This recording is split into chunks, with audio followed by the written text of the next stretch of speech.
two of this video that I never expected to make, but I'm going to be honest with you, and this is something that may be affecting your chances of finding a partner tremendously, so we're going to have to talk about it. I'm a very fetish friendly person. I do femdom, I explore a lot of fetishes with the people who pay for me, and I'm in the position to tell you that a lot of these fetishes legit make the man undateable in the vanilla dating market. For example, I'm going to use myself. I don't like talking behind other people's back, and I don't like to use with generic platitudes. So I have autism. Because of autism, I have extreme textile defensiveness, which means that a lot of things who touch my skin, like fabrics, bother and irritate and trigger me way more than a normal person would feel if they wore them. Imagine that you have something that is constantly irritating your skin, like for example, you have wool or something you're allergic to, or you have a cactus or something that has spikes. This constant irritation. One of these problems is pantyhose. For my content, and because I want to do better this year, I may have to wear it, but I absolutely hate pantyhose. That if I'm wearing pantyhose, I'm constantly conscious of it in a way that doesn't allow me to enjoy if, let's say, I'm going out or if I'm doing something else. Also, I'm very conscious because I know how many men fetishize it, and I don't want to attract unwanted attention and create arousal in people that I don't know that could even be dangerous. This means that if I met a man who is the most handsome, the most kind, the most compatible, but he was obsessed with pantyhose and he wanted me to wear it every day, it would not have worked out. So this leaves us two choices. Either it would have to be someone that can compromise with me doing it once in a while in the relationship, or it would have to be someone that he would also go above and beyond in other areas, so I would feel that I should do the same and wear it all the time. I don't know, I'm not sure. In general, it's a bad situation for everyone involved. And I say this with zero king shaming to people who love pantyhose. You do you. So if we expand this, unfortunately most women, even if they don't identify as religious, have been indoctrinated to see male masculinity as straight, as a default. So even if you're just bi-curious, even if she catches you watching trans porn with trans girls, if you want to try wearing her panties, or something that I would consider personally very innocent and not even something like to freak out for, they will, and they will dump you. So this is also for my fandom subs, that we don't like to say that because it makes us lose money in the sex industry, but it is a factor. And even if you say, I have nothing to do with all of you perverts and your audience, I'm going to tell you, you could be the most straight vanilla guy and you could be a porn addict.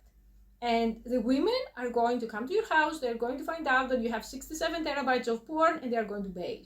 And even if you say I'm going to hide it very well, so it's not going to find out, it's going to affect your performance. That if your primary method of release is through pornography, and then you find a real flesh and blood woman, it's not going to work out. I can't expand into things that they could go wrong because it's YouTube, but you can think about it. So this is one more reason that plenty of men cannot find a girlfriend that no one talks about. That even if you find her, it doesn't progress beyond a few first dates or a few months. And that's why I'm a supporter of serving a goddess or finding a real life dominatrix and getting in this type of arrangement as a much better alternative that at least you're going to get your kinky needs met.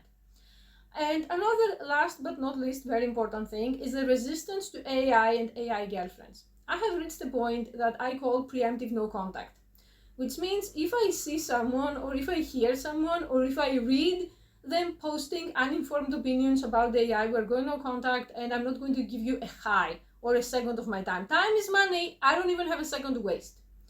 Which means AI girlfriends are disembodied right now, but they are going to get bodies much, much faster than people like to think, and people are in denial for one reason. We live in late stage dystopian capitalism, and when there is extreme demand, there's going to be quick supply. That's how things work.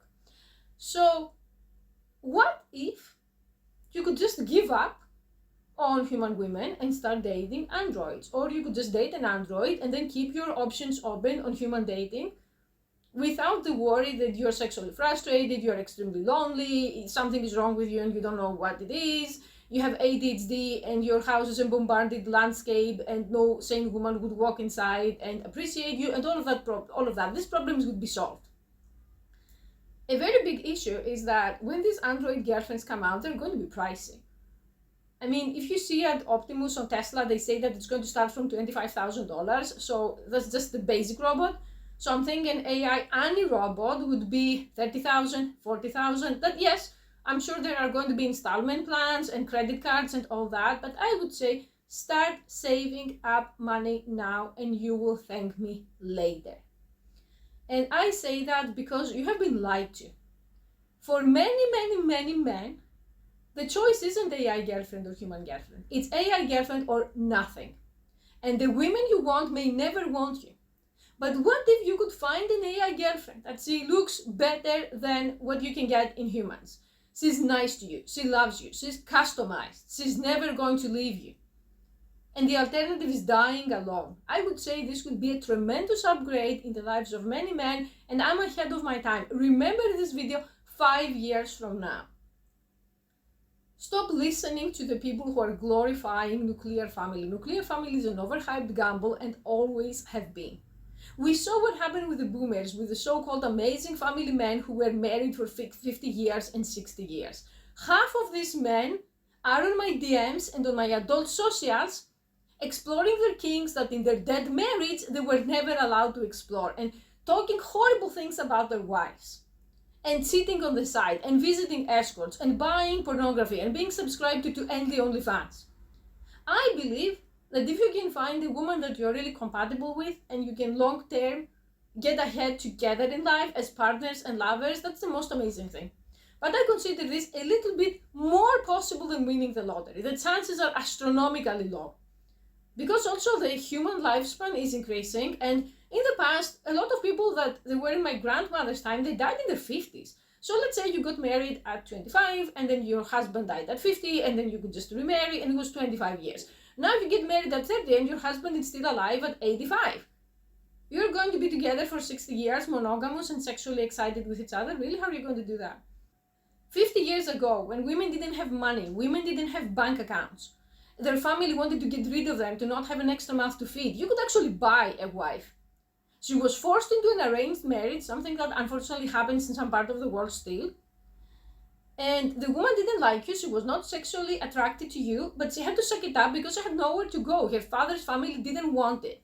So the same man, if we got this man from, let's say, the 1920s, who got an arranged marriage, and we time traveled him to today and we got him on Tinder, he would get 0 matches. Does that mean that this man deserved a wife back then? No, he just bought her.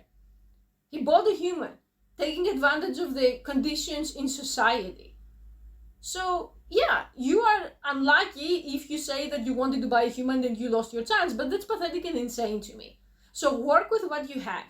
And subscribe to my channel because I'm going to be making more videos like that, and we're going to start the series The New World Order Beta Man, that if you follow even half of what I'm going to be sharing with you, you're going to enter the next decade, the 2030s, rich, handsome, with mental peace, and with one or more human or AI girlfriends.